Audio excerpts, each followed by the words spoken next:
Welcome, everyone, to our Salon number 69, Archaeology and Citizen Science, a multicultural dialogue of inherited knowledge honoring our cultural roots. Part 2 in the Maternal Gift Economy Breaking Through series, hosted by the International Feminists for a Gift Economy. We're so happy that you're taking time out of your Saturday morning or evening, wherever you are in the world, to join us today. I'm Letecia Layson, your moderator. I'll give short introductions at the beginning of our session and then turn the mic over to Maria Suarez, who will introduce the session, give a little talk. Then we'll have Toluwanimi speak, and then we'll introduce Layli. There's a little change. There's been a tremendous amount of rain in Costa Rica, so Layli could not drive down the mountain to join, to be with us. So we have a video, and Joan and Toluwanimi and Maria will give an introduction and talk about her in her time, and then Joan will wrap it up, and then we'll have some time at the end for questions. So we're very, very excited. 2 weeks ago, we had part 1 with Vicky Noble and also Sorel, along with Maria and Joan, and they just gave us this amazing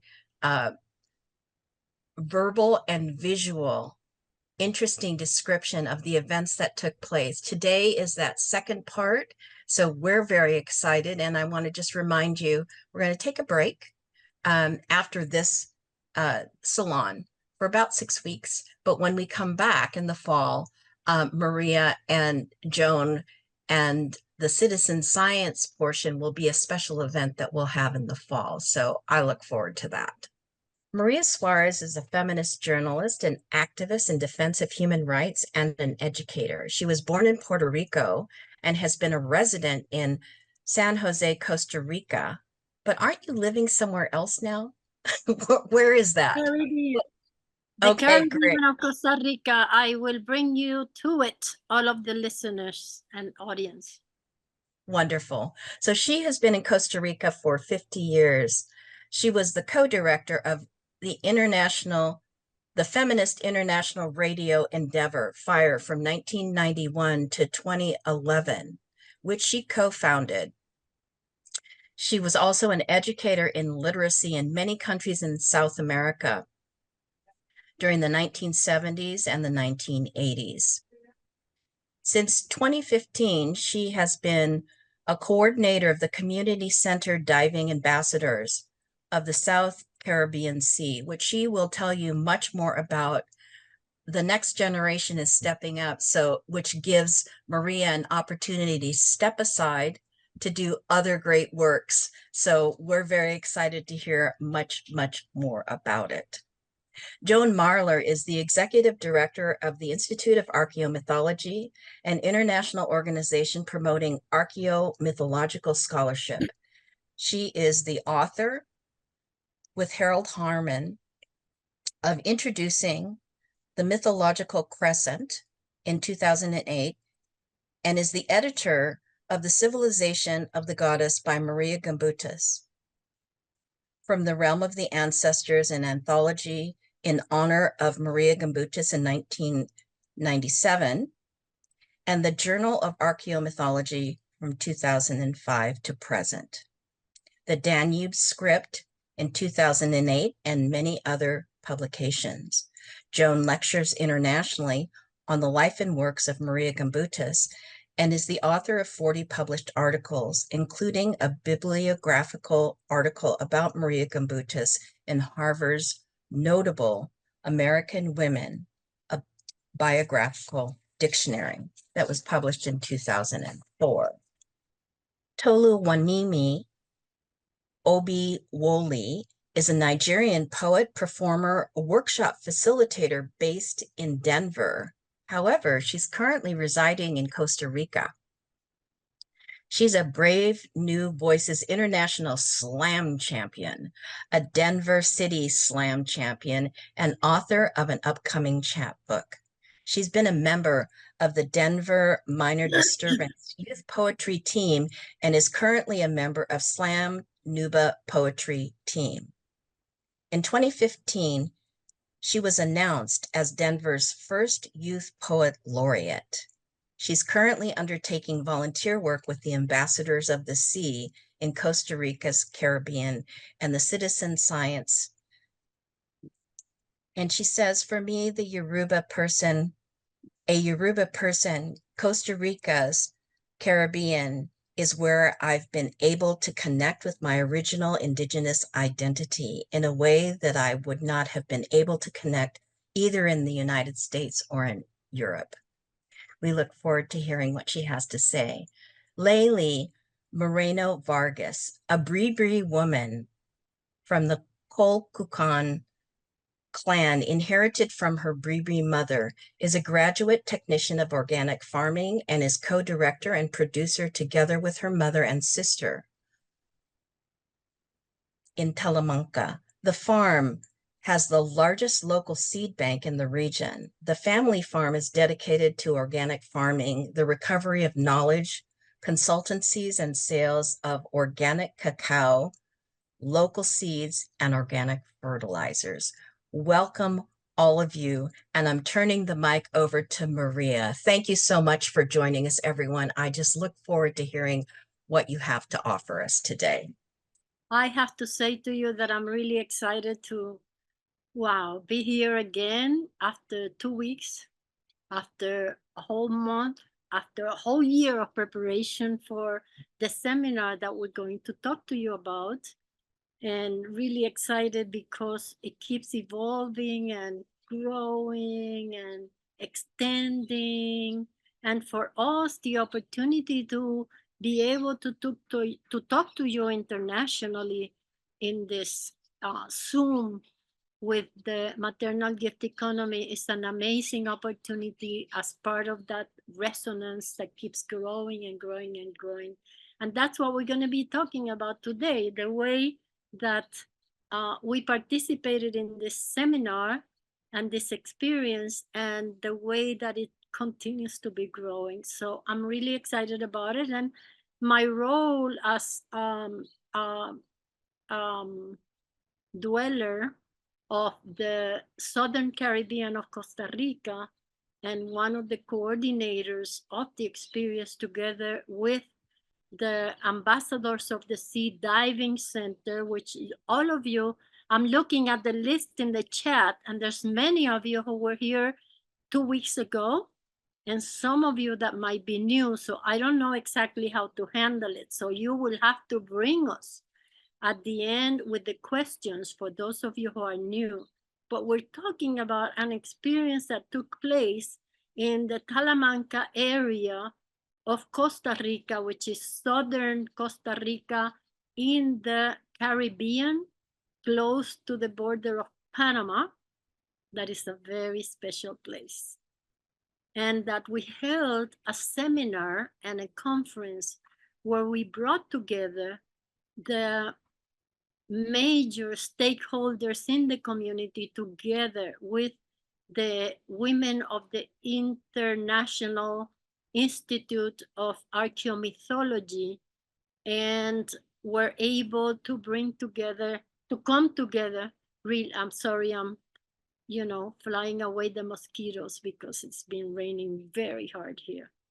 But we're able to bring together a seminar about honoring our cultural roots and bringing together the dimensions of archaeomythology and citizenship science that has brought us together. I would like to begin by sharing with you that the dynamics today is going to be that I will bring you to the area of the Talamanca, Southern Caribbean, Costa Rica, where the event took place, because it is a very special place.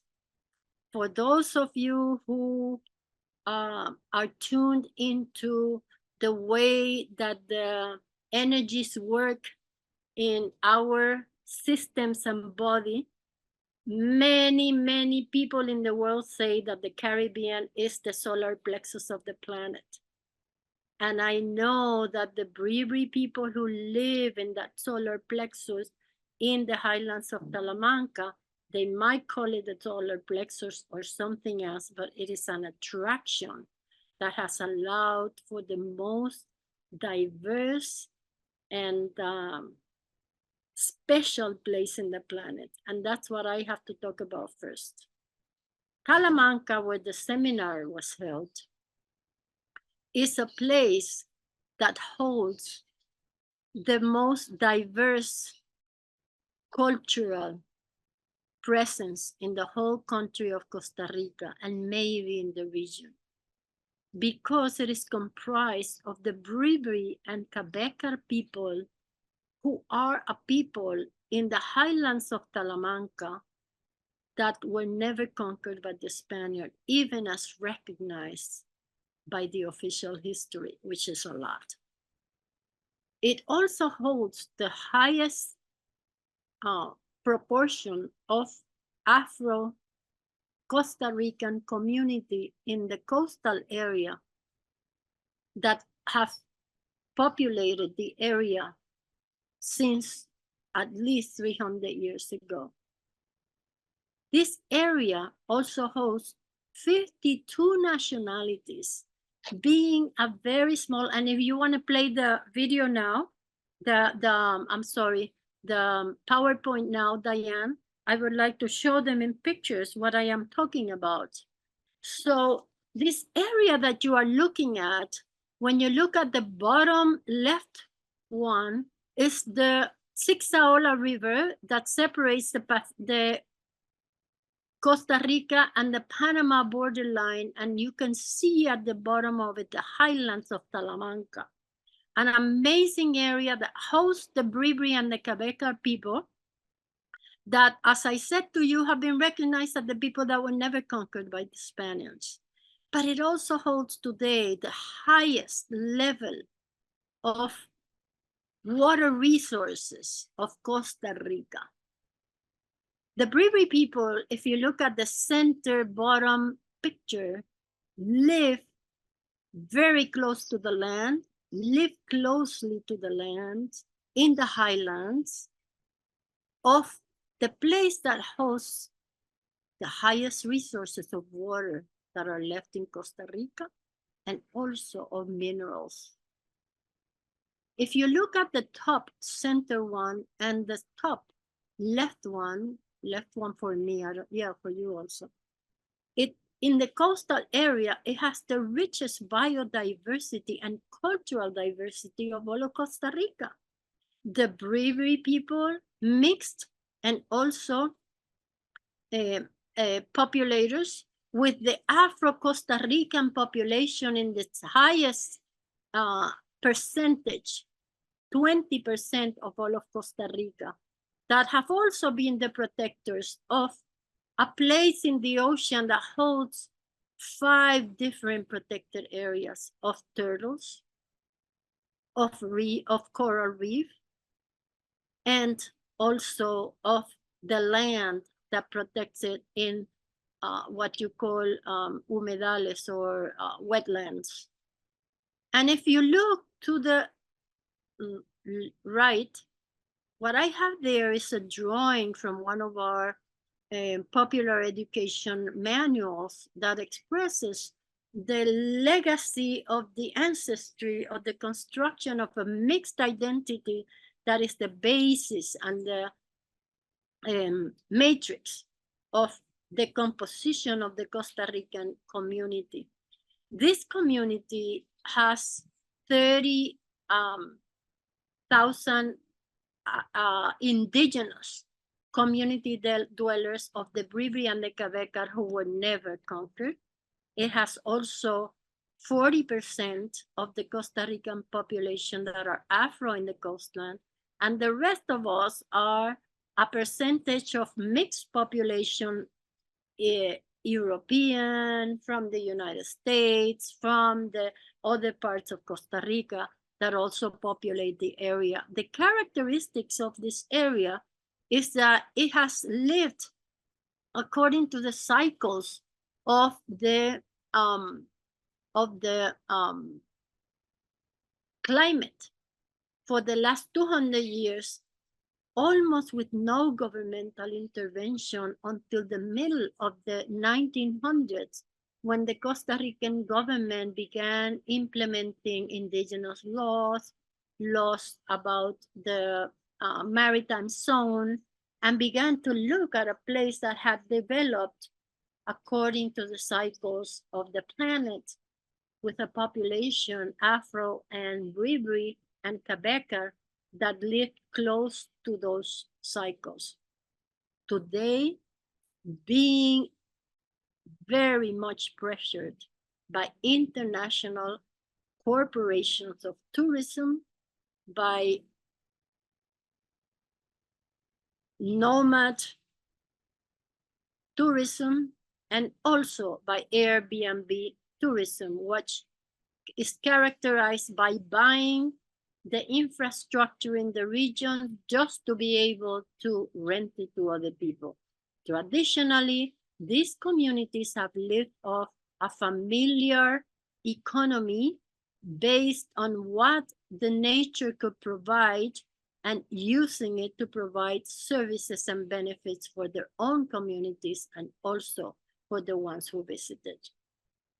So I would like, with this context that I have shown you and reminding you that people say that up in the highlands of Talamanca is the solar plexus of the planet, which has meant that many of the people like I who live here have been drawn to this area because of the way that we have been pushed out of civilization and looking for places where we could live closer to the land and closer to people who have kept their ancestry together and who could teach us how to live better in the world.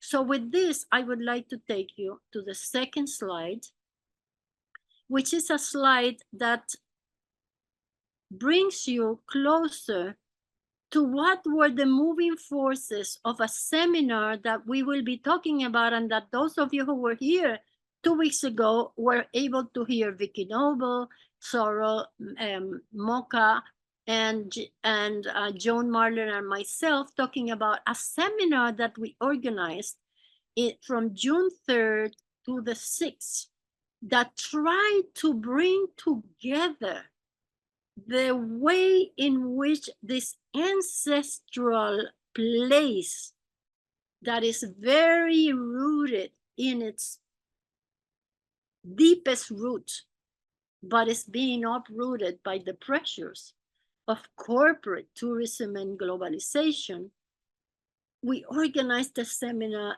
about archaeomythology and the citizenship science that we have developing internally to be able to draw from our deepest roots to figure out how to continue defending this special place. What are those moving forces? It's 3 of them, basically. The first one that you will see in the center top slides is Maraya Jimenez, who is a scuba diver, young Afro-Bribri woman from the Caribbean, who has been diving and is presently the president of the Ambassadors of the Sea, an organization that was created by us in the Caribbean 10 years ago because the youth of the community, the coastal community, Bribri and Afro youth, told me as a scuba diver and fisherwoman myself that they wanted to learn to scuba dive because they couldn't continue relating to the ocean in the way that their parents and their grandparents had done by artisanal fishing, and they wanted to do it in a modern way. The modern way meant scuba diving, which is very expensive. But if it was their dream, we decided that we were going to do it. The moving force is the fact that these youth, together with some of us, have in 10 years been able to develop a project of what we have called up until now community underwater archaeology, where the youth learning to scuba dive, learning the method of the science of archaeology in underwater, and bringing their ancestral knowledge that they learned from their parents and grandparents, have been able to develop the project that is about to show scientifically and culturally that the slave ships that we were able to look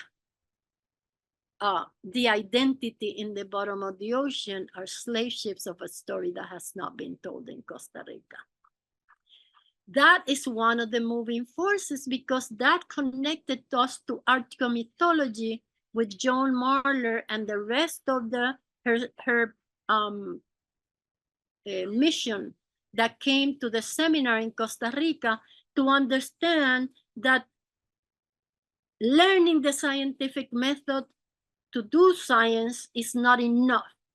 But when community does it, and especially the new generation drawing on their grandparents and their parents, when they bring their ancestry and learn the scientific method in citizenship science, can develop a knowledge that brings about a result that you will listen to in the rest of this session, and the one when they themselves, the young people, come to talk to you, which is understanding that there was a story on the bottom of the ocean that has not been done. The second moving force of the seminar was the fact that we had to bring together, that we were able to bring together the possibilities of combining what Marija Gimbuta through Joan Marler, Vicky Noble, and Sorrel Mocha, who some of you heard last week, and the ones of you who didn't, you can look at them up in the website of the Maternal Gift Economy, that we were able to understand maybe a year ago, when I first listened to Joan Marler talk about archaeomythology and Marija Gimbutas, that there is a discipline in the sciences that legitimizes the way in which this youth has tapped into the scientific knowledge together with their ancestry. Why? And Joan will talk about it more, and she did last time, but I have to synthesize it because I'm making a summary about the moving forces. And the moving forces is the way in which I was able to see in the presentation that Joan Marler did about the contribution of Marija Gimbutas creating archaeomythology, that what we did when we began telling the stories of this youth, using the scientific method together with the ancestral knowledge that they were learning and using about the ocean from their grandparents, were able to produce a knowledge that was not only about the identity of the slave ships that we are about to prove are the ones who we have looked at in the scuba diving, but that it has brought about the possibilities of this youth connecting to their deepest roots, rooted in Africa because they are Afro, and rooted in the bravery, resistance to colonization that they have been able to build. And the third one being the gift economy, the maternal gift economy. And why?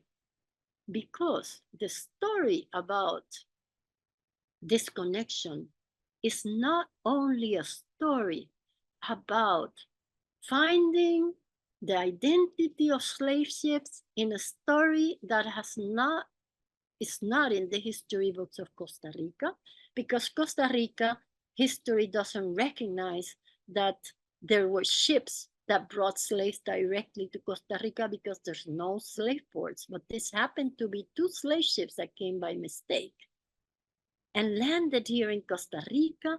The sailors and the Africans mutinied, and the Africans were let loose freely in Costa Rica in 1710. Quite a story. It's not only a story, that it was the youth of the new generation of Afro and Brevis who discovered or uncovered this hidden story in the bottom of the ocean, but it is also a story of how it was done. 10 years of work, where 90% of the work that has been done in underwater archaeology, in scuba diving, which is very expensive, and also in learning to take care of the ocean, the coral reefs, and bringing opportunity to the youth, has been done on what is called the volunteer work of the community, the kids, and all of us who work with them, which in other words is called the gift economy. Somebody said one time that I was monetizing the gift economy. It's not about that. It's about understanding that we have given a value to the way of the volunteer work, 90% of the 10 years of work, to come up with the result that we have identified slave ships, and that the kids have been able to identify their own roots in Africa. But that it has been done with 90% of volunteer work of a community, of the youth, and of those adults of us who are diverse and have contributed to that, and also a lot of archaeologists that supported and taught us from Japan, from the US, from Croatia, from Denmark, from El Salvador, from Jamaica, that came for free to teach and to do the work with us, because they saw a community putting their own efforts into getting this done. And it's not about monetizing the gift. It's about giving the gift the value that it has in this part of the story that has not been told, which is that the community has been doing it on its own in a way that cannot be harnessed but by being grateful to nature, to the women, and to the community that has made it possible. So I would like to end with that because I've taken a lot of time, and we will be going afterwards into the way in which the seminar provided a space for us to be able to harness all of these forces and much more, because I only talked about the local ones. I hope that Joan will be able to talk about the international ones, which is the Institute of Archaeomythology, and also the presence of Nat Geo with an interesting project. I will leave it at that, and I will continue later. Thank you so much. And I keep seeing that everything keeps adding to people who are here in the seminar, and that's really great. Well, I would like to ask you a question before you disappear into the woodwork, Maria. Can you turn your camera on, Joan? Oh, yes, of course. Thank you. Thank you. And I would like to ask you, let's see, yes, in the second group of slides, and it would be good to see, Diane, it'd be good to see if we could see the second group of slides again, if you don't mind putting those up. On the left bottom, there is a picture of a of a beautiful, yes, you see on the left, there's Maria, there's Vicky Noble, and I am there as well, and we are creating an altar, and the altar is quite beautiful with symbolic imagery, and I'd like you to say something, Maria, about the significance of that, and where it came from, and what it says about the international connection with what we're doing. And then to notice on the right, the bottom right, there's another altar. That's another altar I would like you to say something about too, because it's very, very connected to what we're about here and what the whole seminar was about. Thank you. So yes, the important thing about those two altars is that we were bringing into the seminar a constituency. Oh, that's better than stakeholders. I finally found the word. A constituency of the composition of our local Talamanca. Somebody asked me to write how you write it, and I did.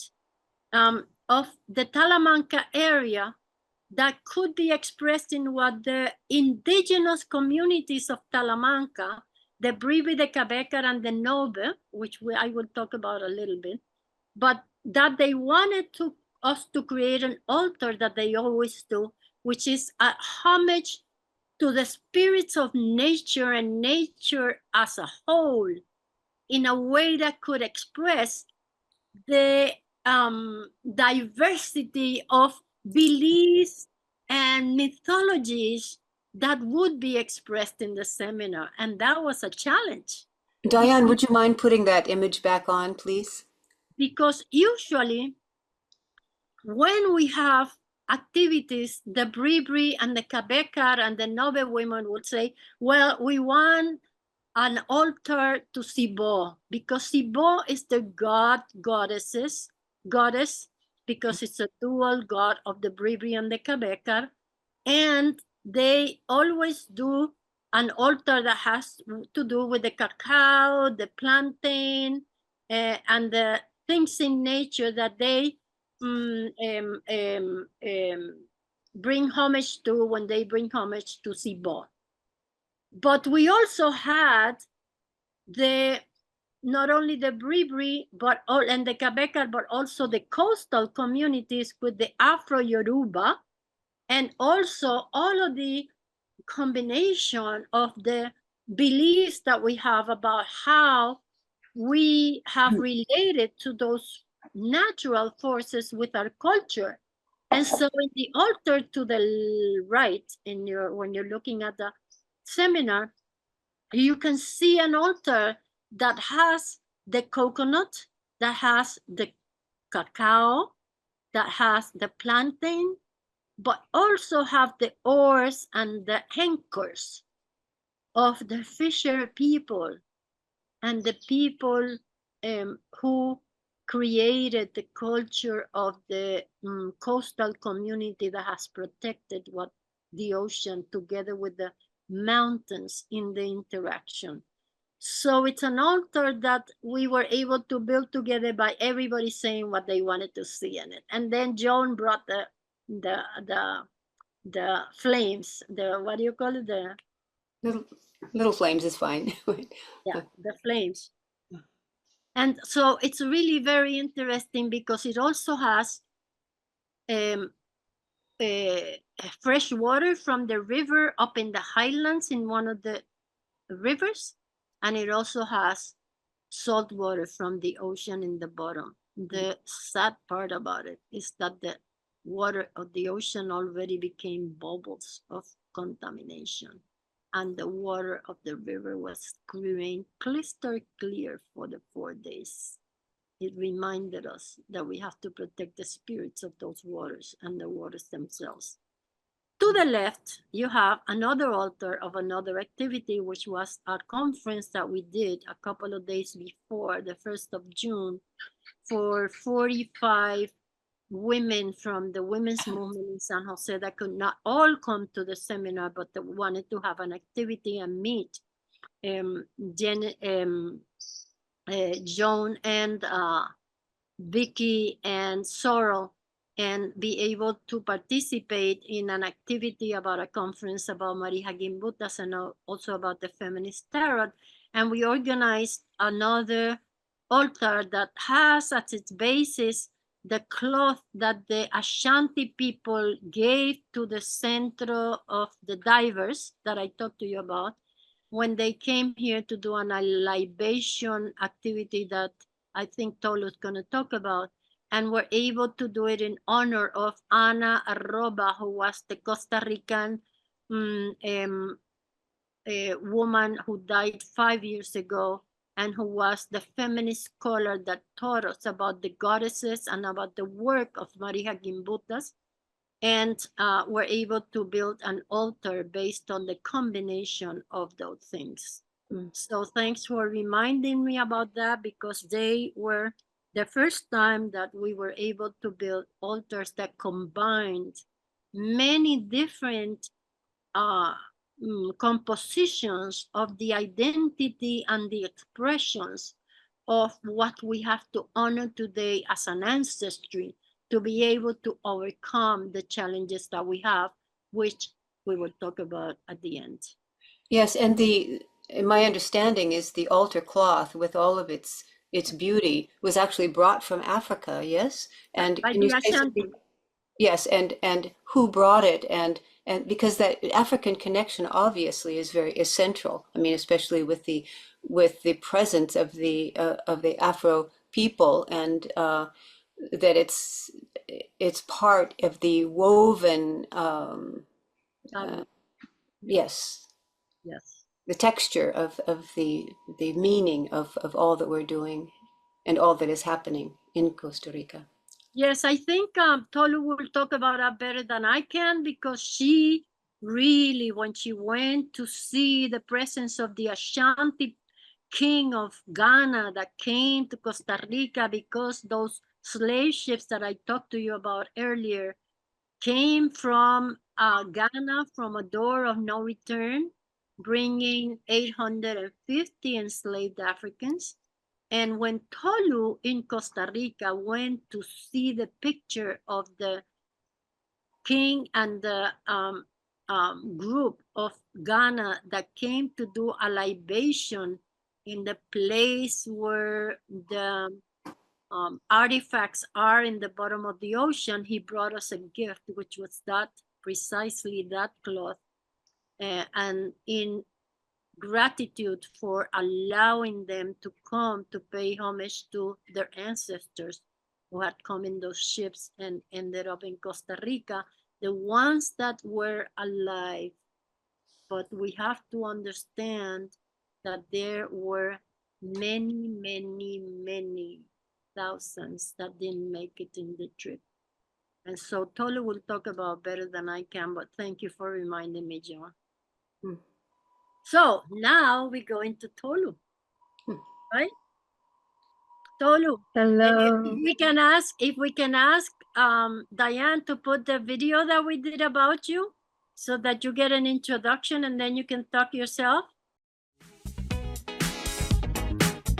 There's one cultural museum, because all of our cultural artifacts have been shipped to Britain. They've been extracted, and so we don't necessarily have the control over our own archaeological items, over our own myth, and therefore other people get to dictate what is true or not true about our ancestry.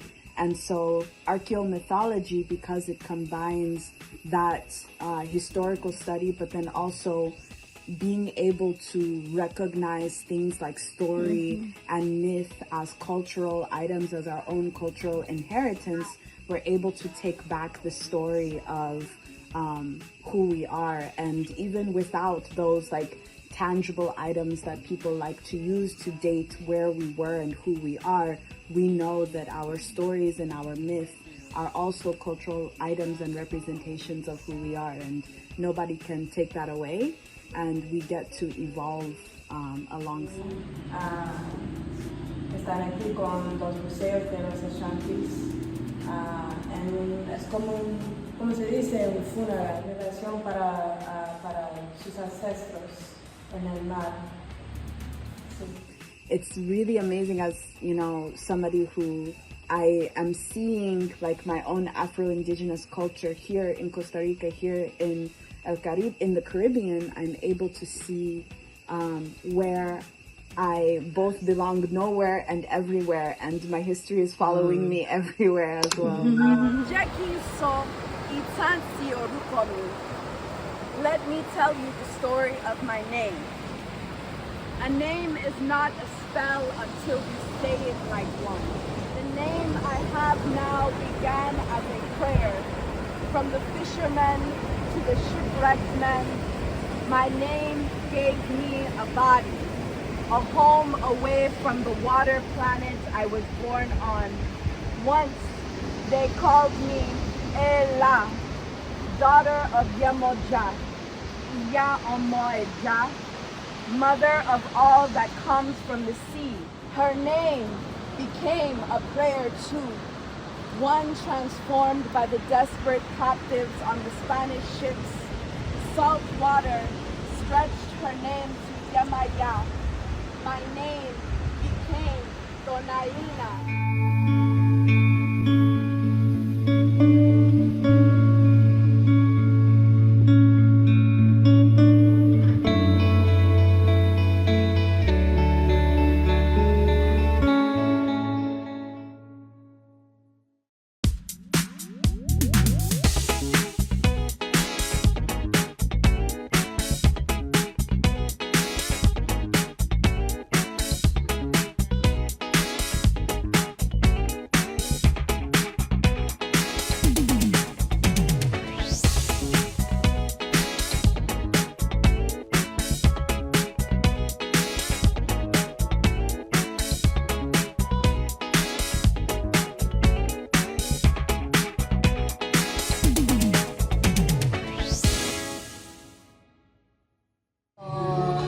Yo soy, ¿cómo se dice? Inspired. Inspirada. Inspirada por las cuentas de las indígenas de este país. Hoy me gusta estar aquí para ayudar a la comunidad con contar las sus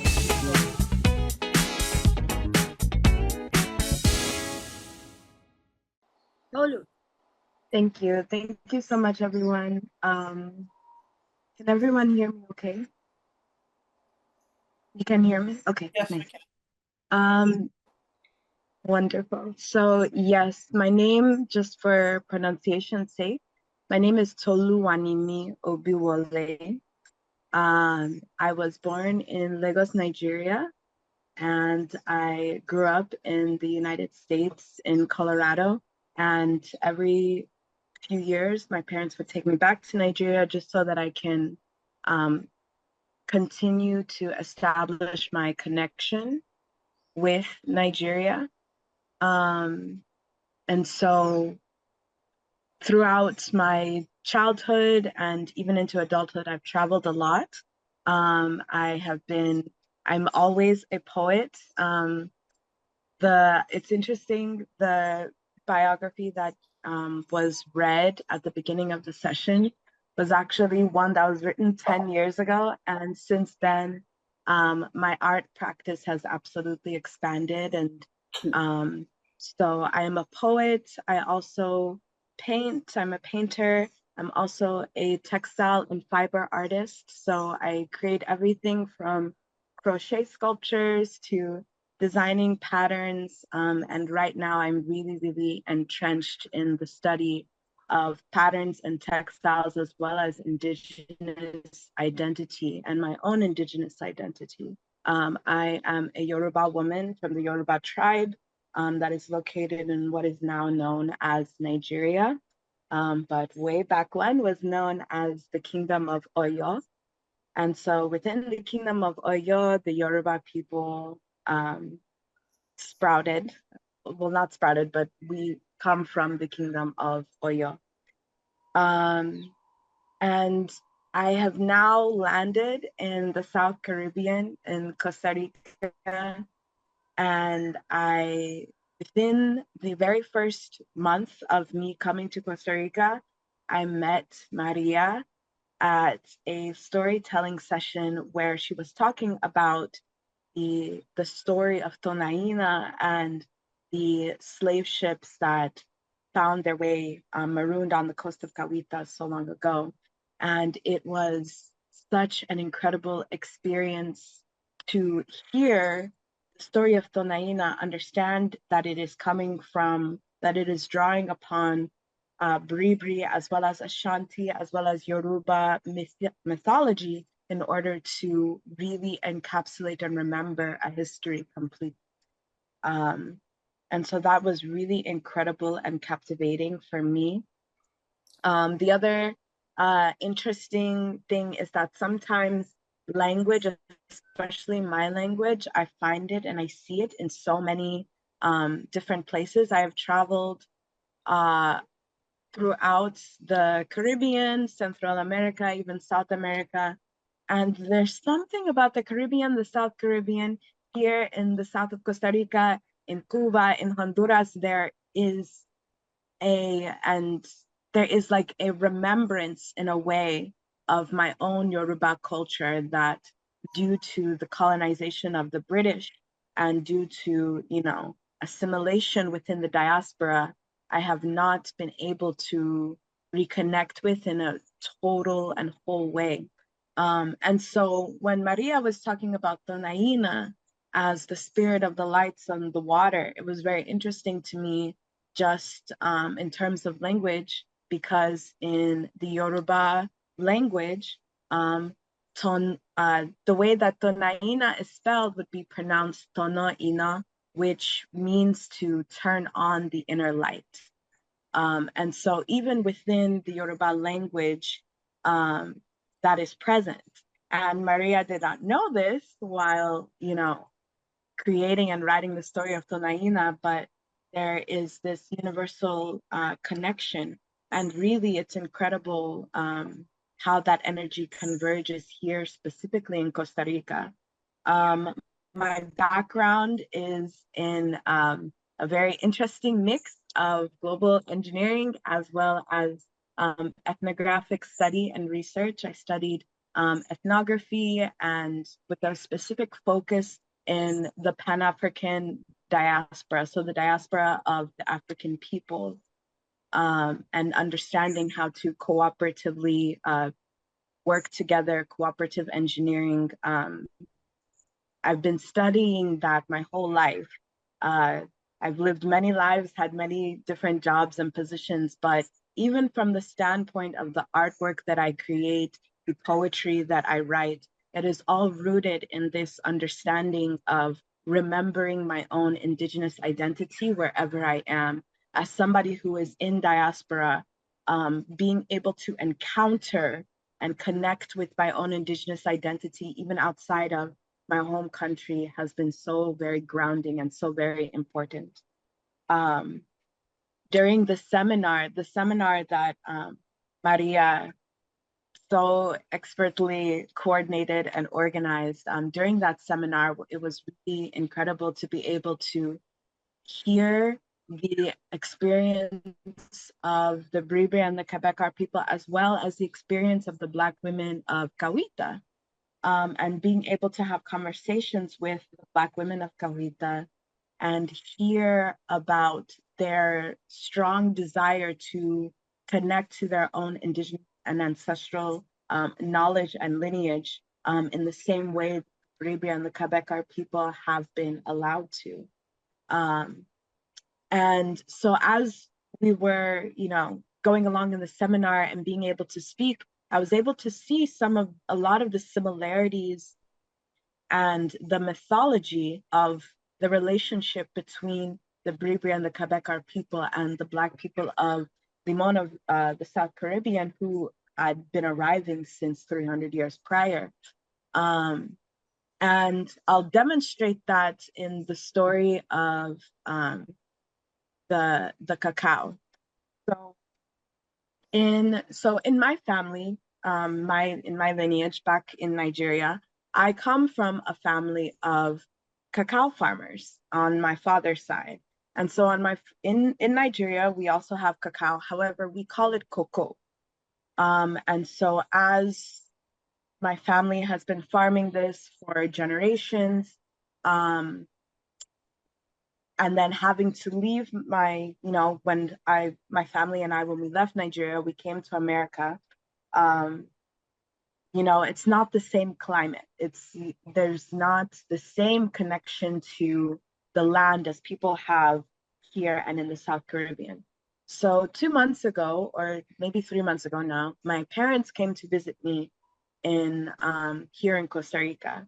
And so while they were here, my father was very spiritually activated.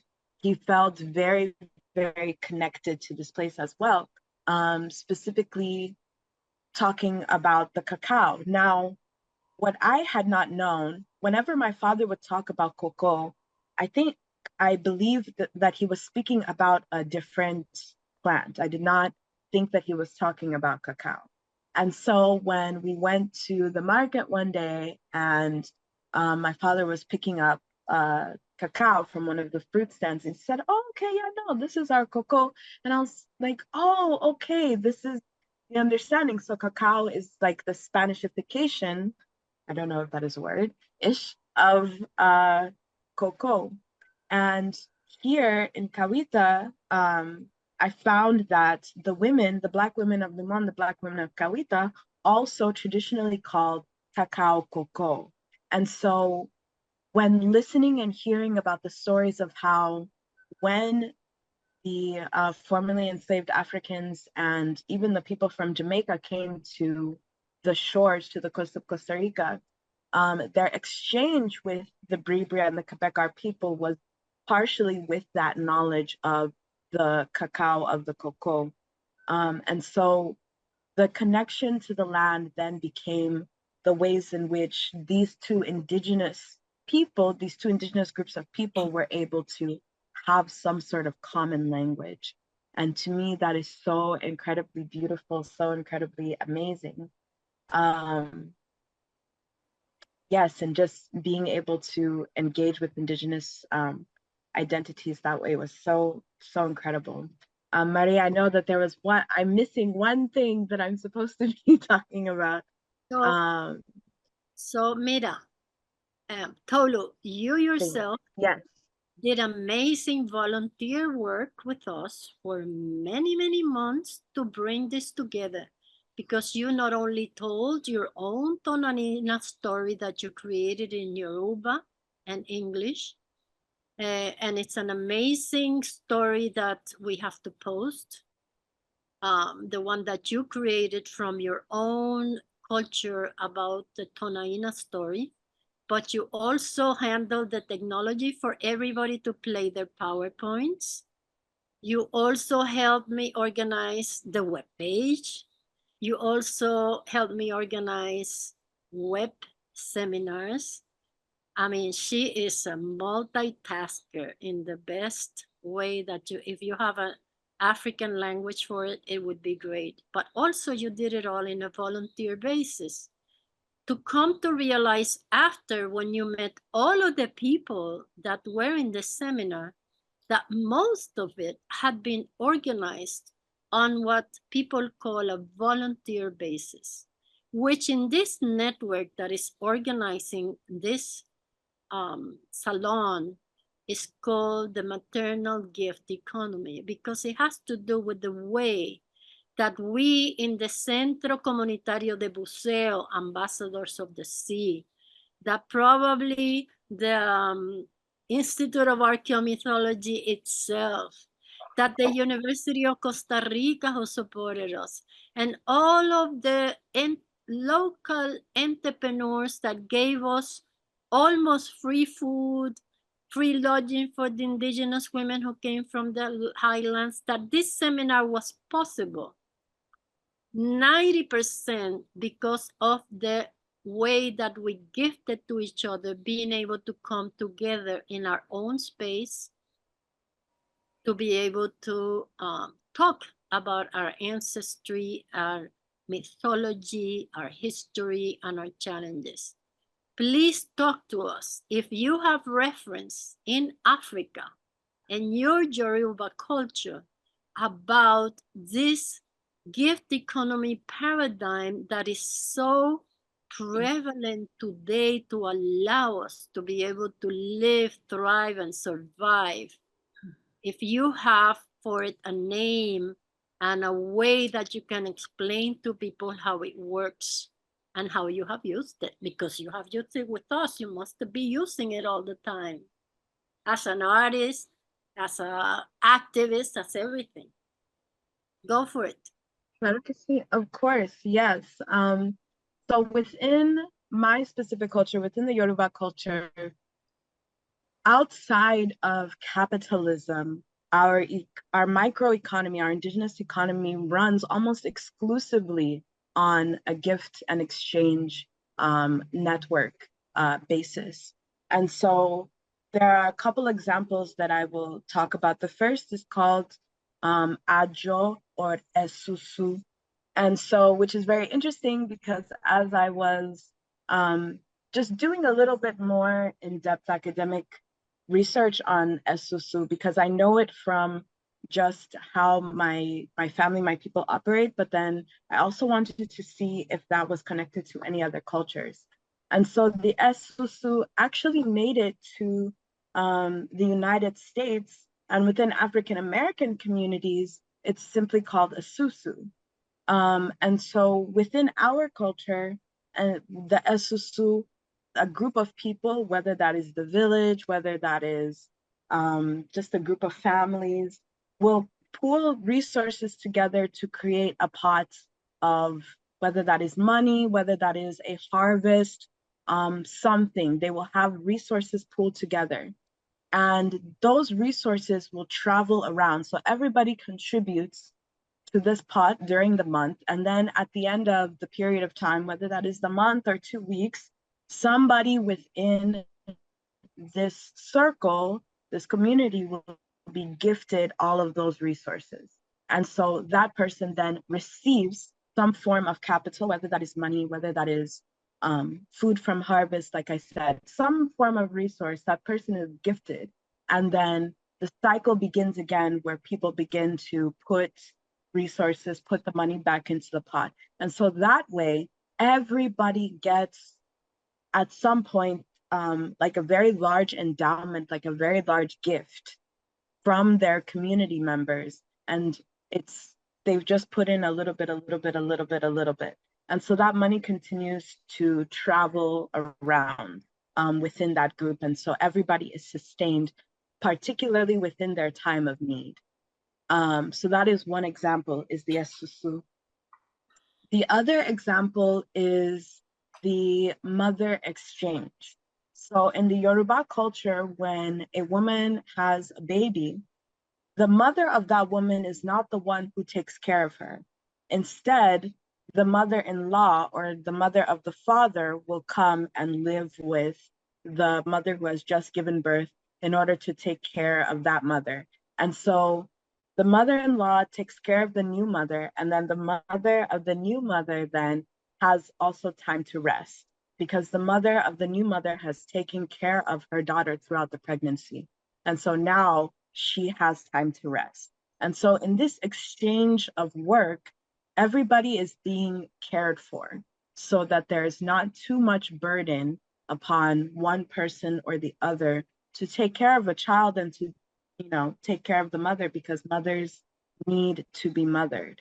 And so when my auntie, who I am now going to Nigeria to see, really when many people, I am a doula, I am, somebody who helps to take care and look after mothers, but not necessarily on a professional basis. I do it as part of my, my maternal and eternal gift. I gift that to the people around me, to my friends.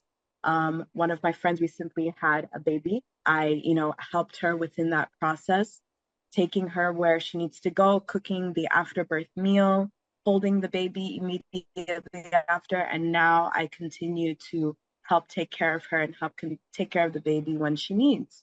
The same with my auntie. When she came to America to give birth, I took care of her, helping her with the hospital, holding the baby, whatever it was that she needed, so that she could continue on until her mother-in-law was able to come and help also to care for her. And so within this, there are many people taking care of the child. And this is not just when the baby is an infant. This cycle of care continues on and continues on, so that as we as children, as we grow up, we see everybody taking care of each other. And so now I have grown up watching everybody care for each other. So now it is in my nature to want to care for other people. It is within my nature to just want to care. And so that care, I know, is a resource that in Western society, it does have a monetary value. They have been able to place a monetary value upon care. Whereas for me, it is coming from a place of gift giving, but I also have to recognize that that is valuable, and therefore I am participating in a form of economics with the care that I'm giving. And so that is what I have to say about the maternal gift economy within the Yoruba culture, if anyone has any questions. I do, of course. One question for you. And first of all, I want to thank you for telling us about your work as an artist, because I didn't know that about you, and it seems absolutely right that that's an important part of it, of cultural expression. So 2 weeks ago, when we had our first seminar, or our first Salon, Sorrel talked about, because she's an artist and that's what she brought to the seminar, the importance of art and what artists bring to culture. And I'd like to know from you, since you emphasized the significance for you of everything that you're doing as being part of reclaiming your ancestral lineage. Can you say something about your own personal process as a visual artist that does that in some way, and let us know about that, because it seems very important. Yes, absolutely. When I am creating anything, whether that is writing a poem, whether that is beginning a painting, for me, it is all a form of ritual. And so in my culture, again, everything is kind of done ritualistically or ceremonially. So whether that is setting the stage and then tuning into myself. And so essentially gaining and receiving messages that then I turn into my artwork. And so intuitively, my process is very spiritual, and that spirituality is directly connected to my ancestral lineage. Now, the poems that I have written and the work that I have created is also very purposefully so, how do I say this, like self-centered. So it is so centered within myself and my identity, because I know now that as an Indigenous person, me telling my own story is also creating a cultural artifact in a way. Because there are so many people who can write poems about people like me, write poems about my story, but nobody has the exact same perspective as I do. And so when the history books are written and a lot of Indigenous art is relegated to archaeology, where people do not actively engage with that, form of archived work, it's always somebody else telling the story. It's not necessarily like, if for instance, with my textiles, if I'm doing indigo dyeing and relief dyeing, the pattern is very specifically chosen, whether that is a sigil that comes to me or one that I create, that is a very specific pattern. It's still created. But you don't see a lot of indigo African textiles in art galleries. You see them in history museums as something that has been kind of relegated to the past and not necessarily a living thing. So me practicing my visual art and me creating those particular patterns, that is Indigenous art, that if in 50, 100 years, if they continue with the model of what they're doing now, may end up in a history museum. But for me personally, the way that I create and the way that I write, I want the story explicitly to be told with my voice. Does that answer your question? Yes, thank you. Thank you so much. Thank you. Of course. So, thank you very much, Tolu. That's wonderful. It brought me back to the seminar. It brought me back to all the effort that we did to put it together with Joan, you, and everybody else. And also the way that just bringing it together brought us together also with the different cultures. I really appreciate that. So now let's go into the Bribri. Layli, who those of you who are with us today were able to see in the preparations was going to be with us, could not be with us today. Today, last night, was a rainstorm, that was thunder, that was almost hurricane, although there's never been a hurricane in this part of Costa Rica. And I had to call everybody to see if they were together last night, and I had to get up to see if I was going to have a satellite to be able to turn to get on the broadcast today. I call it a broadcast. And then Layli Bribri from the highlands of Talamanca was able to send a message that she was not able to cross down to come here. The amazing thing about it, and I'll be short but to the point, is that Layli from the Bribri and Quebecer highlands of Talamanca was going to bring to us her experience that is in a video that you will see in a little while. But I had also asked her together with Joan that she would talk the same way that Tolu did about the name and the ways that they practice the maternal gift economy, for her to talk about the way that they do it in the Bribri clannish tradition, which is called mano vuelta. And mano vuelta means that we all need and we all have things to give. Mano vuelta means turning hands. When you give what you can hold in your hand. And when you need, you put your hand to be given. And so that's what mano vuelta means. And she was going to talk about it. And she cannot be here today with us because she was doing mano vuelta yesterday and couldn't come back from the highlands because of the rainstorms and had to stay over in the mountains. Her grandmother just died about 2 weeks ago, and she had to go the day before yesterday to take care of the elders of her grandmother's family up in the highest highlands. She lives in the lower lands with her mother and her sister, which is what you will see in the video.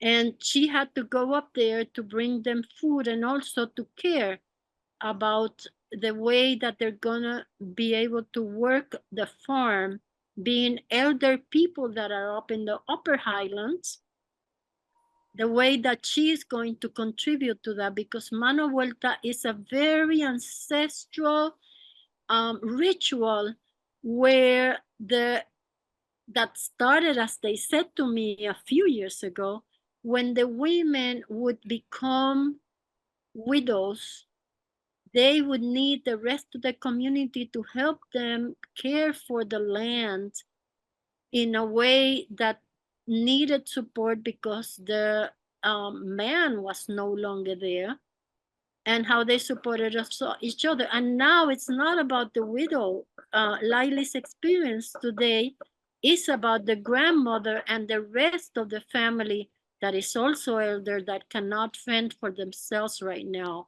So it shows that it is a maternal but also a clan experience. And so I would like to have Diane play the video about Layli, who is going to be with us today. Tell all of you who are with us today that she said that because she couldn't come down because of the rainstorms and the landslides, that she would be here in the special session that we're going to organize in September. But in the video, you will be able to get a glimpse of the contribution that she made to the seminar. And then after the video, Joan, Tolu, and I will talk about the presence of the Bribri and of Layli in the seminar, so that we bring Layli here, despite the fact that she has to remain safely in the highlands with her grandmother's family to be able to help them figure out how to reorganize now that they're adopted grandmother. Thank you so much. Sirute babeni, sirute bajwe, hiena harakulu, hiete bahers, baherswe, hiete baher beni. Sakyana he totso he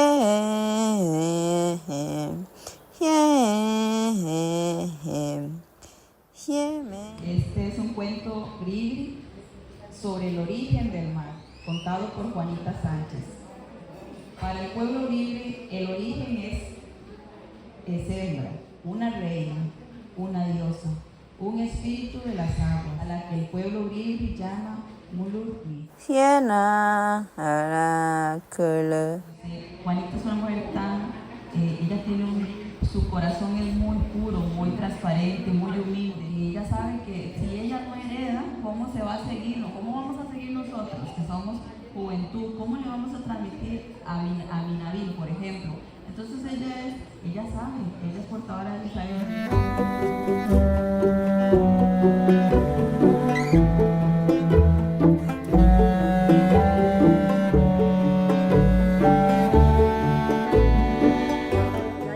It's very nice to be here in your farm and see you doing the work. You're planting a plantain and also some vegetables. I would like you to share with the women from the network of the Maternal Gift Economy, cosmovision of the seed, as you presented it in the seminar. Hi, I'm Layli. It's a pleasure. Brevis believe when God created the universe, the world, God created by seed. So we are different kind of seeds, corn seeds. And Sibu is our God. He create and he teach our culture about different seeds. For example, Sibu know, and you are another kind of seed, but we are different seeds growing in the world. We have different purpose. We need to work together and learn together. Sibu, or God, teach us why we are important in this life. Why? Because we need work, the land, the air, preserve the earth, defend the earth, all the elements. So we are the seed and we are different seeds, but you also have different clans. You organize, your seeds organize in clans. I would like you to explain to that and what is your clan and your role of your clan. When Sibu create these different seeds, we have different clans. For example, some clans are traditional medical. Some women, for example, they are special for prepare cacao in ceremony.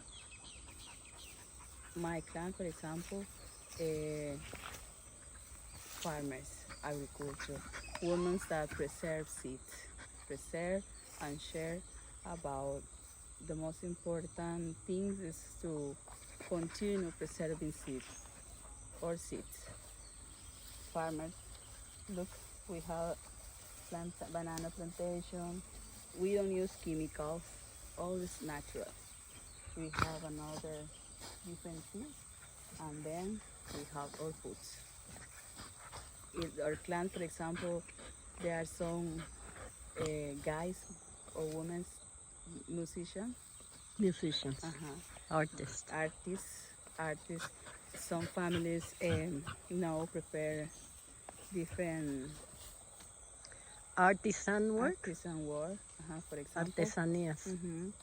Some help tawa to prepare the natural medicine. And another plants, all the plants are important, but are special. For example, when a family,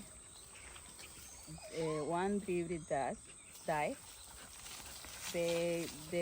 that clan help to support the family, with help the family, talk with the family, help to prepare the body, for example, before go again Iridia. Entonces, en our culture, Iridia is Iridia is the Mother Earth. Mother Earth. Mother Earth. Hola, chico. ¿Quieres saludar? ¿Cómo te llamas? My name is Amir.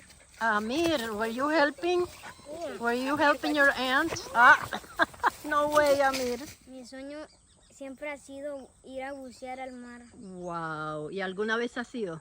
No. Nunca, pues eso lo vas a hacer. Natai Siruba Bute Siruba Kale Same Washkio. Oh God. You know, let me give the chance to Joan and to Tolu to talk about Layli, but before that, I have to tell you that, wow, that's when you realize that things come together in ways that you cannot plan them, you know? We try to connect in the seminar, the Bribri and the Kabekar to the Afros of the coastal community, coming from the highlands. And one of the forward-looking strategies that is really critical for me as a diver, as one of the founders with the youth of the Caribbean, about the connection between the ocean and the highlands, what came together in that video.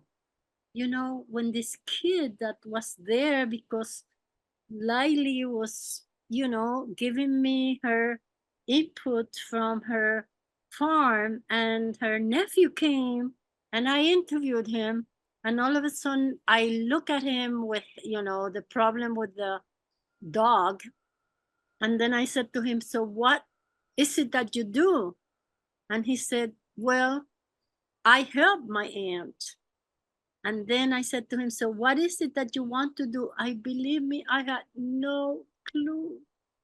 And he says to me, my dream has been to be able to dive and scuba dive and go in the bottom of the ocean.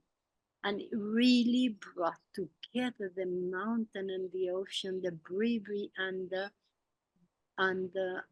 coastal communities, in the sense that his dream is to be able to go in the bottom of the ocean. He's gonna do that because we have been doing that. But one of the forward-looking strategies that the Bribri and the Quebecer and the Noble women presented at the seminar was to be able to allow for their youth and their kids in the highlands to be able to come down to the coastal community, to be able to learn to swim and to dive, because they are afraid of the ocean and they cannot enjoy the mythology that they themselves brought about the relationship between the ocean and the mountain. It really blew me away when he said that. And he's coming next Saturday and he's gonna be doing his first dive. So I'll leave it to Tulu and to Joan to continue the presence of the bravery in the conference, but I wanted to share that because it really brought it together for me. Thank you.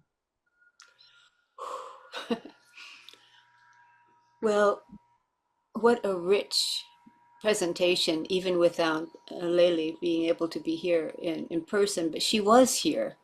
And I'm so glad that you made that video of her, Maria.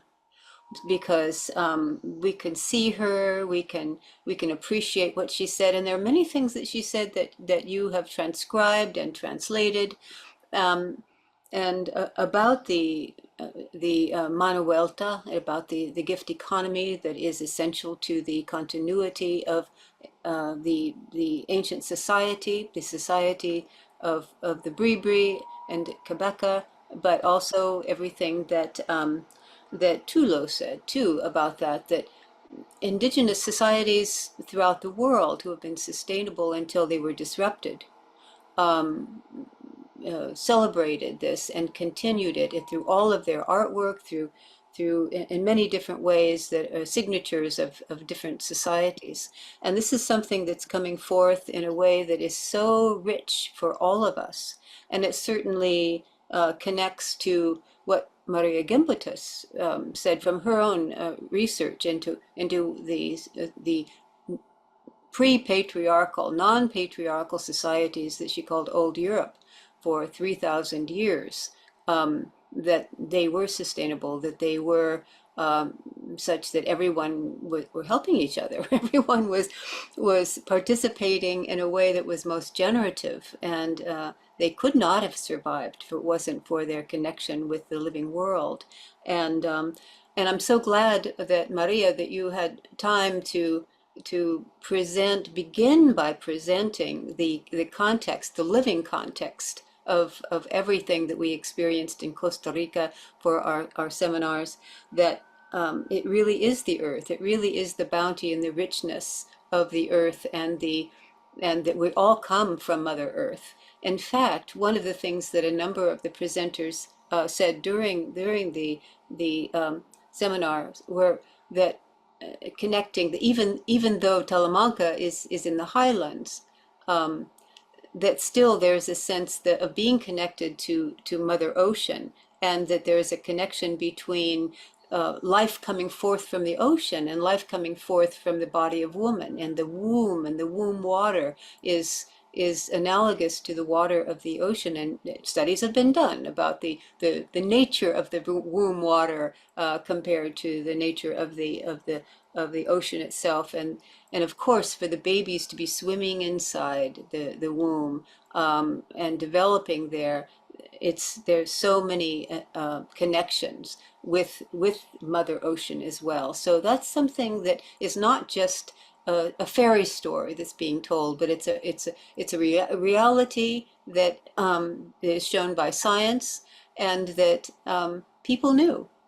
I mean, the metaphor, the actuality and the metaphor are resonating as one, and it's so rich. And what we've shown you today, I mean, in terms of bringing the voices and bringing the presence of these extraordinary women, is just a glimpse, of what is to be discovered and to be recognized for not only from what we experienced in Costa Rica, but also is found in many places of the world in their own way. So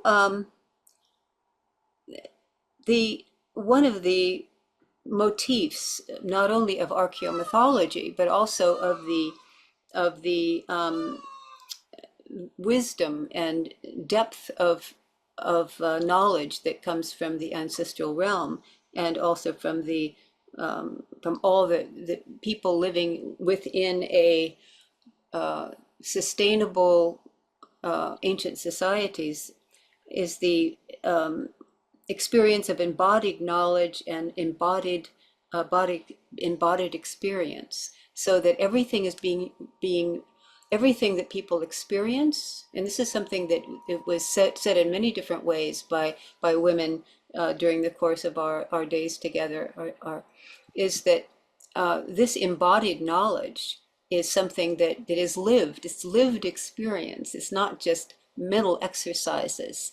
And that the living quality of it is what gives people the sense that we're part of each other, we're part of the earth. And I would say we, because we're human beings. It's really basic to human beings, even though we go astray, particularly in the West. So it's very wonderful, very deeply inspiring to see in action the connection, the mano vuelta, the joining together, the giving to each other that has been expressed today. So our time is rapidly moving. There's so many things that can be said, but I'm just wondering if Tulu would like to add some thoughts of her own from Tulu what has disconnected. I believe they lost our feed, so hopefully they'll log back in, but they're not here right now. Okay. All right. Well, it was really great to have I just want to say that some people in the chat have been asking about what kind of crops Layli has been developing, and I have to tell you that I forgot to say in the video, and Layli was going to talk about it, that one characteristic of her organic farm, Loroco, is that they have the biggest, and I'm sorry I don't have a picture about it. I will send it to you when we do the interview with her, to be able to bring her in the next session that we have, the special session in September, that she holds with her grandmother, who's now deceased, her mother and her sister. They hold the biggest ever seed bank parallel to Bandana Shiva for our region in Talamanca of the seeds of the Caribbean. And that is really important, because what she said in the seminar when she started out the first day is that we have to recognize that we are the seeds of the life in the planet. And she's really honored that by creating with her mother, who you will see in the picture if you look at it again, of her grandmother who's no longer living, and of her sister, and of her ancestry, about leaving a seed bank that collects all of that diversity of the production of the seed that is the continuity. She says in the video, and you heard it, but I don't know, I heard it, my computer is not that good, so I don't know if you heard it well, but she said that we are the seeds of the continuity of that lifelong experience that has to live in the planet beyond the destruction that is the paradigm of the patriarchy. And diversity is so important. I'm glad that you spoke to that, because it's not only diversity of seeds, which is absolutely central, but it's also diversity, human diversity, and belief diversity, and diversity of everything that creates sustainability and creates a sense of being participating with kinship and co-creating what is most life affirming on this planet. And those of us from the West who have been disconnected in different ways from that renewal of the living world and of each other, can learn it, can gain nurturance from what indigenous people have to say, and we need to listen to them and not just tell them what they should be doing, or so the listening and receiving and being nurtured and being grateful to everyone who is doing the creative work, doing the labor that is important for all of us. So I would like to know if there's anyone who is in the chat room who would like to pose a question, or Judith, do you have a connection with somebody who is who has given a question? Peggy also talked about the practice also in the Caribbean of Susu, and so that how widespread it is. And I wonder if someone could, I guess she's not here right now. Tolu. It is if Maria or someone could give more details about that, or Yes. Yes, Tolu, because Tolu is not here, but I think that we have had Peggy very often in the Gift Economy Network, and also other African women talk about that way that the Africans do it. And what I think is important is to recognize that the diaspora of Africans in the rest of the world have brought their perspective of the gift economy that has meant, for example, I remember Peggy listening to you in maybe 1995 in the preparations for the UN conference about women, talking about, and I talked about it in the meeting of with Vandana Shiva last year, how even in the United States, the people that live in different buildings that come from the same community back in the Caribbean used to, or still do, organize that they put a bath, drone, I don't know what to call it, but a big drone in their building, and when they go and buy food or things that people need, they buy extra and they put it in a common bin, and then they close it when it's full and they send it back to their community in the Caribbean. And I remember that very clearly, Peggy, because it connected me to understanding what Tolu was talking to me about when she talked to me about it last week, about understanding the continuity of the gift economy that happens in any context. When people really understand what Tolu talked about, which is the way in which we understand that it is in the giving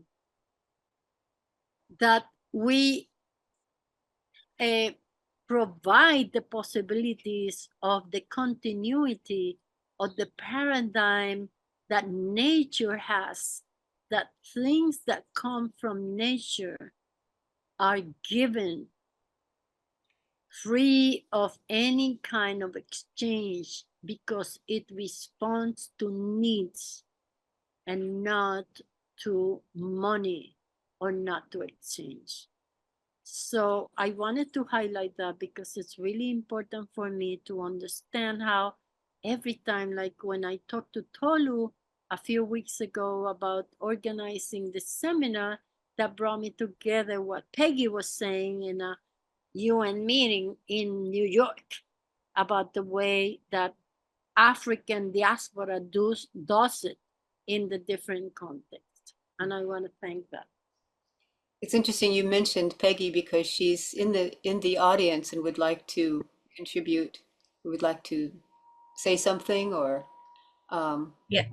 Is that good with you guys? I will make her a panelist. It'll be great. Okay, one second. And while she's doing that, let me just ask you, Joan, you opened up to questions. Does that mean you don't want to present? Are we? I truncated my Okay. summary so that we would have time. Yeah. Okay, great. So, Peggy, you're on. Thank you very much. I just love this salon. I wanted to say I'm sorry that Tolu isn't here now, but how it resonated with me, and thank Maria for expanding that. I wanted to say that when women use those indigenous forms and traditions, they're often misconstrued by the mainstream. And I have stories of groups who try to use the Susu in Canada, for instance, where the police are always harassing them or trying to imprison them. I also have example from Jamaica where the banks have tried to take over that practice and to commercialize it, and it simply doesn't work.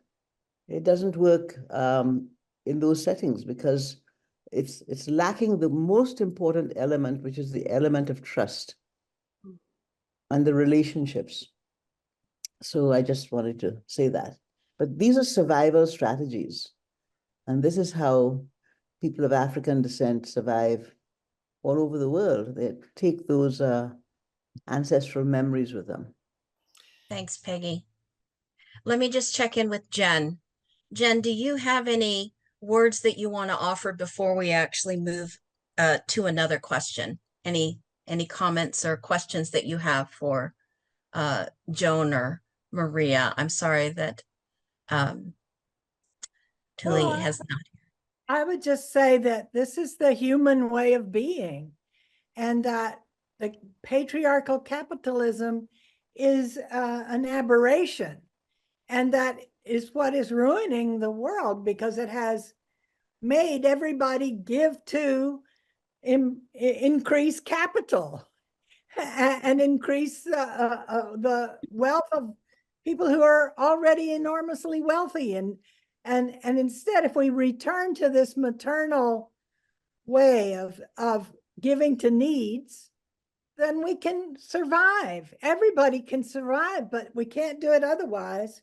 So we need to reclaim these giving ways.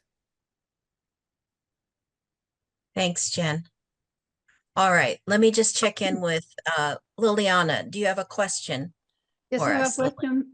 I have a question from Tracy Gary.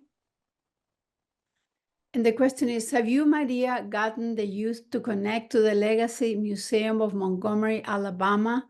They have traced the 12 million slave ancestors sent to the US and the ships from Africa. There's a slide that shows the travel of the ships and Costa Rica too. And then there she put the link to it.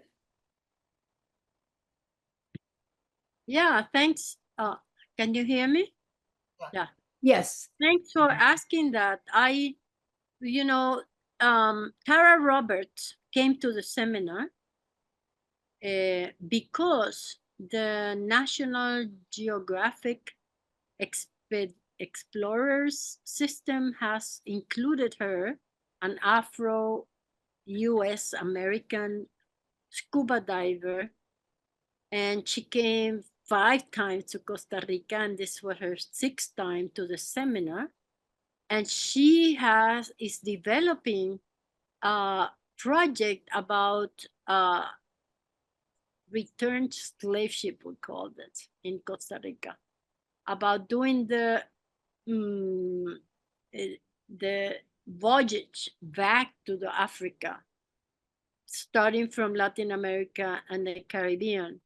And I think it's very important to understand, Tracy, that the significance of being able to claim the ancestry has to do with young people especially, which is what we're working at in Latin America, in Costa Rica and in Central America, is to be able to claim the rootedness that has been cut off with the slave trade, and to claim that rootedness by rebuilding the history that has not been told, which is what we are doing in Costa Rica with the slave ship project of the Ambassadors of the Sea. And I believe that the importance of it has to do with the fact who tells the story. And so when the story is told by the colonizers, it's a story about, something that happened that was a mistake or maybe a little thing, and, all the things that came from it, but not the story told by the people. And I think that what happens with the connection that we are making in the gift economy network is that the connection that is rebuilt on the storytelling of the people who lived the experience and who claim their ancestry to be able to retell the story. I don't know if I'm very, very clear, but I'm really excited about it because what it means is really that we tell the story from the ones that have never told it, being able to talk and speak of their own experience. And it doesn't mean that it erases any other experience, but it's the one that has not been told. And I'm really happy about that because in the case of the Caribbean, and that's the last thing I'm gonna say, well, maybe not the last thing, but now that when the youth of the Caribbean are telling the story of their great-great-great-grandparents, like Pete Stevens told in the seminar, when he showed his picture of his great-great-grand-uncle and grandfather, who came maybe in a slave ship whose name he doesn't know, who came from the Marble Coast in 1808 as a slave ship. And he claims that he is understanding where he comes from. This is a Caribbean in the Talamanca area. That is the pristine place that I told you about, that has the highest level of multiculturality, that has the highest level of cultural diversity, of environmental diversity of 5 different areas, that is rich and rich and rich, and yet its youth has the highest level of youth suicide. How can you explain that? I don't care for the explanation. But what we have to do is bring those youth back to their own power, to be able to turn their own story and find their own rooting, to be able to rebuild from that perspective. And when Pete Stevens and Mariah told the story in the seminar and connected to the brewery and connected to all of us internationally about the way in which they have found not only the identity of slave ships, but their own identity, they're talking about changing a paradigm about who tells the story. Thank you, That's Maria. all I have to say. Who tells the story? Thank you, Maria. Yes. I think I want to just highlight something that Maria Long put in the chat. Patriarchy is a 5,000-year detour per Rianne Eisler. And again, here's the significant thing. That's a story that is particularly significant for old Europe and Europeans and the colonizers that are impinging, because Maria brought a story to us where the Talamanca were never conquered. Patriarchy did not, are edging at the, at the foot of their mountain, but they never, within their culture itself, did not experience that patriarchy within their culture, only outside of the culture from the conquerors coming in. So when we say that patriarchy is a 5,000-year detour, the Talamanca have been living from the beginning of the time of their culture, never affected by that inside their culture. So this is the thing that Maria and Joan have done, is to equalize the importance of the indigenous stories. They are as important as the European stories, that they need to be heard from inside the culture itself, because their stories are the stories that link us closer to this notion that to be human is to be a gift giver. It is our truest nature. So this is where, the dominant culture trying to claim modern matriarchal studies and the maternal gift economy does have to dig sometimes 5,000 years. Indigenous cultures around the world live it every day. And that's why we need to listen. We need to learn from them and not go backwards, but to be able to integrate that wisdom, which is so beautifully coming together in events that Maria organized with Joan, Vicky, and Sorrel, and the Bri and yes, Maria. I just have to add something, and then we have about 15 minutes to listen to the audience questions.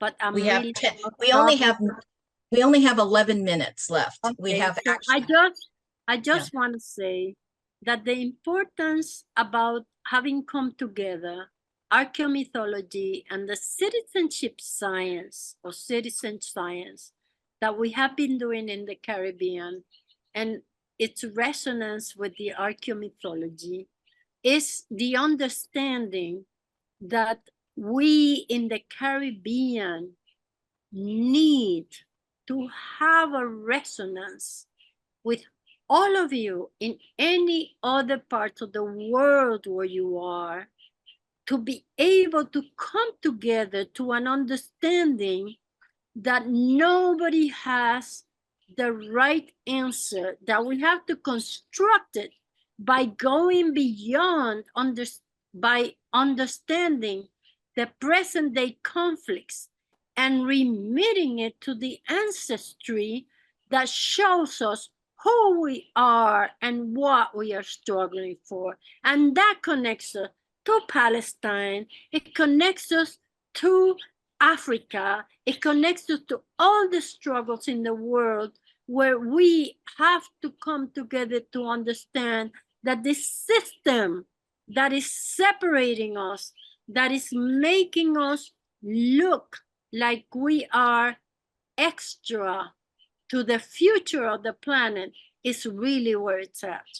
And I really want to emphasize that, because we are facing all together a strategy that is about annihilating anything that has to do with who we really are in the planet and what the planet is all about. And we have to come together beyond it, and it means going to the roots of all of us. And I thank the youth of the community of Talamanca that have taught me that, and I also have to thank the archaeomythology, and I have to thank the Gift Economy Network and everybody who has contributed to an understanding that we have to go beyond the pragmatism of knowing what to do today without remitting to our deepest ancestry. I'm sorry, but I have to do that. I had to say that. Thank you, Maria. Jen, yes. I just wanted to add that there is a period of gift economy in every life, that as babies, we receive gifts unilaterally. And that is how we learn in the beginning to be human.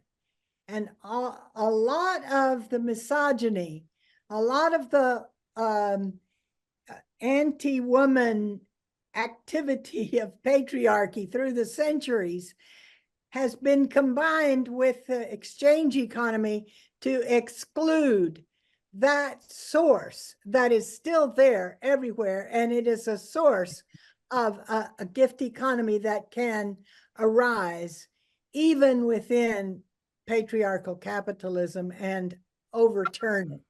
Thanks, Jen. Joan, do you have any last words you'd like to offer?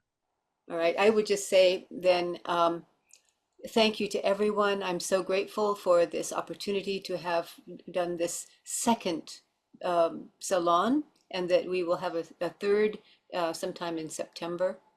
And I also want to thank Jen for being the kind of the silent one who has been living the gift economy for most of your life, most all of your life, which is really has brought us all together and has made so many things happen that has enriched people who would never even know that, what you have done and continue to do.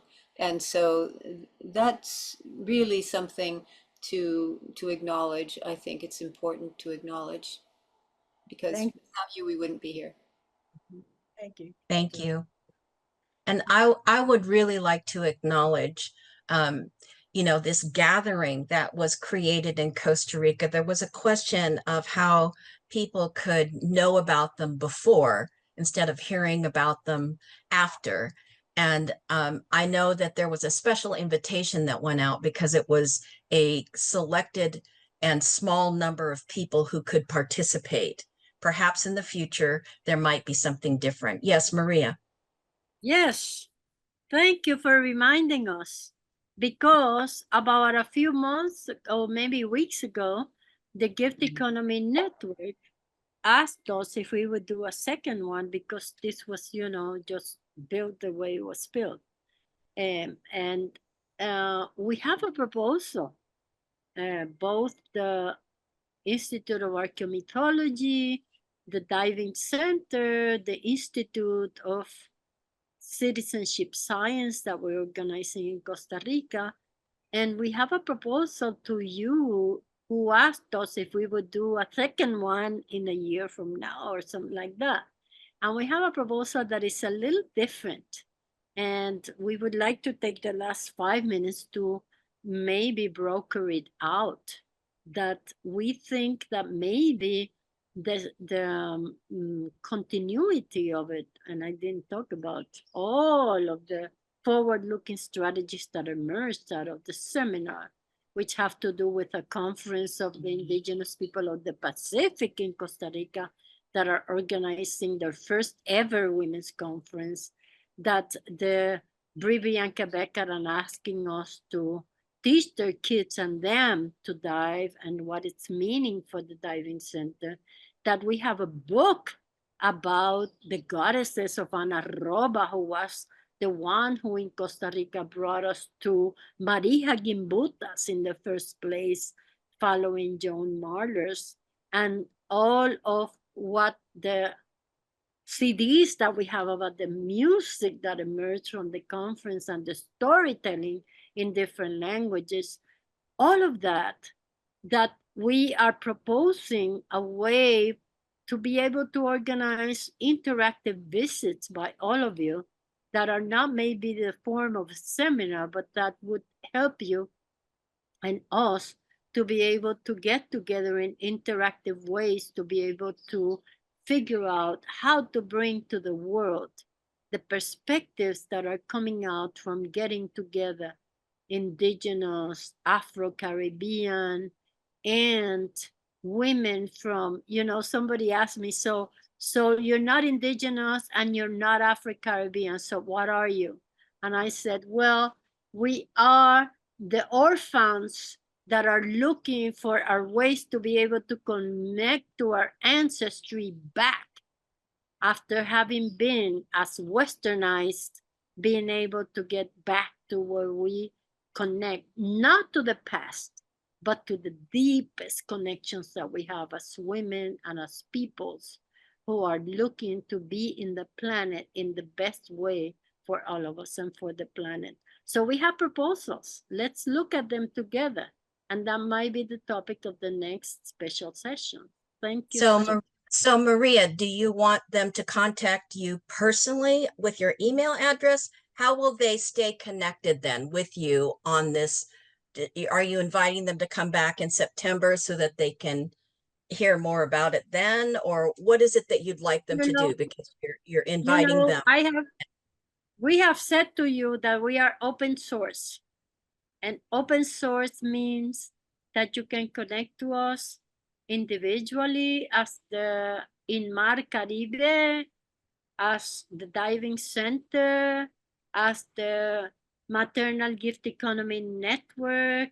Joan and I, with the Institute of Archaeomythology and the Diving Center and everything that has connected us, are so connected that you can look for us in many ways, but the main way is to always remember that the only way is to collectively organize, to bring these paradigms forward, because there's no way we can do it. We can do it any other way. I would also like to end up by saying that the Palestinian women are showing us a particular way about dealing with the genocide as a reproductive genocide, and that us, the Caribbean women in the Costa Rican experience, not particular, but in particularity, are also understanding that when it doesn't come to the situation like Palestine, where the patriarchy and the capitalism and the supremacists think that they have control, then they try to do it by gentrifying our coastal communities, and that we are putting up a good front that has to be together and more together than anywhere in any other moment in history, because what is at stake is being able to live in this planet, to have our place in this planet, to be able to thrive in a way that doesn't kill and doesn't allow the killing of everything else. Because reproductive genocide means ending up with the web of life everywhere so that they can occupy it for robots and shit. And I'm sorry to use that bad language, but I have to. Thanks, Maria. I know we're going a little bit over right now, and I hate to cut you off because you're so passionate, but I want to make sure that we Jen had her hand up, and then I want to just make sure that I have the last word. So Jen, did you want to say something? I just wanted to say we can put information on our website, on the Maternal Gift Economy website, for whatever information people need to get also about this. So yes, so I want to thank everyone for sticking with us, and Maria made a passionate call and an invitation for all of you. So I want you to know that she will get a copy, and all our panelists get a copy of the chat, and they will get a copy of the registrants' names. So you can always write to us at maternalgifteconomymovement.org. And if you want to have a question that's directed to any of the panelists, we'll make sure they get it. And I just want to thank everyone, Joan and Maria, for being here today, and Peggy for wanting to actually use your voice, and Diane for the challenge of getting Peggy to be able to be on the panel, which was a bit unusual, and we're happy that we could do that. I'd like to thank Judith and Liliana for being present and having their attention onto the questions. We didn't have time for many of them. There were some good ones. And Diane for always supporting us, and Jen for being the original call to the maternal gift economy and having us gather here and around us. I wanted to just let you know that we are taking a summer break from salons for the next 6 weeks. So we will not have any salons in August. We'll be back mid-September, and we're organizing that now. So please, if you haven't signed up for our notices, you can do that at the website. And again, this will be a great time for you to catch up. This is our, what was it? Our 69th salon. So if you've missed any of them, at our website, the maternalgifteconomymovement.org, all of the recordings are up there. from all of our salons, our special events, and we just want you to stay engaged and remember the gifts. We are very excited to have in the fall another special event that will happen with the youth, and they will tell you more about the citizen science. So everyone take a big deep breath. This is a really challenging time that we're having here in the United States and around the world. The Olympics are going on, so everyone be excited, cheer for those great, fabulous athletes, and please do your best. Do your very, very best to bring this world to peace. Everyone stay safe, be well, and we'll see you in September. Take good care. Bye for now.